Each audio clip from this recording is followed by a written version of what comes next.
पश्चिम बंगाल विधानसभा चुनावों से पहले ही राज्य की सीएम ममता बनर्जी और केंद्र सरकार के बीच दूरियां बढ़ गई थीं। चुनाव नजदीक था, इसीलिए इसके राजनीतिक मायने निकाले गए। चुनाव हो चुका है, ममता फिर सीएम बन चुकी हैं, लेकिन केंद्र के साथ राज्य की दूरियां कम होने की जगह बढ़ती जा रही हैं।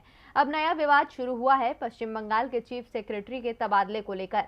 केंद्र ने उन्हें आज दिल्ली रिपोर्ट करने को कहा था, लेकिन ममता ने साफ कर दिया कि वो कहीं नहीं जाएंगे और पश्चिम बंगाल के चीफ सेक्रेटरी दिल्ली नहीं गए, वो कोलकाता में ही मीटिंग करते रहे। इसे लेकर अब केंद्र सख्त दिख रहा है, तो ममता भी नरमी के मूड में नहीं है। देखिए ये रिपोर्ट। पश्चिम बंगाल के मुख्य सचिव अल्पन बंदोपाध्याय के ट्रांसफर को लेकर सीएम ममता बनर्जी और केंद्र सरकार के बीच रार बढ़ गई है। एक तरफ केंद्र सरकार ने सोमवार को उन्हें दिल्ली तलब किया, तो दूसरी तरफ ममता बनर्जी ने उन्हें रिलीज करने से ही इनकार कर दिया। साथ ही ममता बनर्जी ने इसे लेकर पीएम नरेंद्र मोदी को पत्र भी लिख दिया, जिसमें ममता ने लिखा कि मैं चीफ सेक्रेटरी को रिलीज नहीं करूंगी। केंद्र सरकार ने मुख्य सचिव के स्थानांतरण का एक तरफा फैसला लिया है, ये गलत है। हालिया फैसला कानून के खिलाफ है और जनहित के भी खिलाफ है।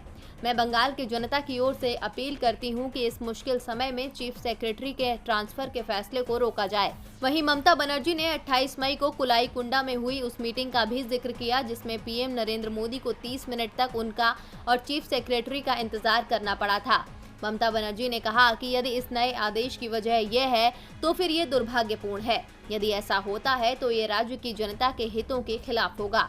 ममता ने पीएम को पत्र लिखा, लेकिन सरकार ने इसका जवाब देने की जगह चीफ सेक्रेटरी के दिल्ली आने का इंतजार किया, लेकिन अल्पन बंदोपाध्याय दिल्ली नहीं पहुंचे। इस बीच खबर ये भी है कि केंद्र की ओर से अल्पन बंदोपाध्याय के खिलाफ अनुशासनात्मक कार्रवाई करने की तैयारियां शुरू कर दी गई हैं, लेकिन केंद्र कोई भी कदम उठाता उससे पहले ही ममता बनर्जी ने अल्पन बंदोपाध्याय को चीफ सेक्रेटरी की जगह सरकार का मुख्य सलाहकार बनाने का ऐलान कर दिया। वो कल से ही अपनी नई जिम्मेदारी संभालेंगे। बंदोपाध्याय की जगह एच.के. द्विवेदी पश्चिम बंगाल के नए चीफ सेक्रेटरी होंगे।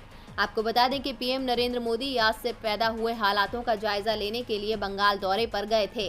उन्होंने राज्य में यास चक्रवात से हुए नुकसान का हवाई सर्वे किया था और फिर एक समीक्षा बैठक के लिए पहुंचे थे। इस मीटिंग में सीएम ममता बनर्जी और उनके चीफ सेक्रेटरी देरी से आए और कुछ मिनट रुकने के बाद ही निकल गए थे।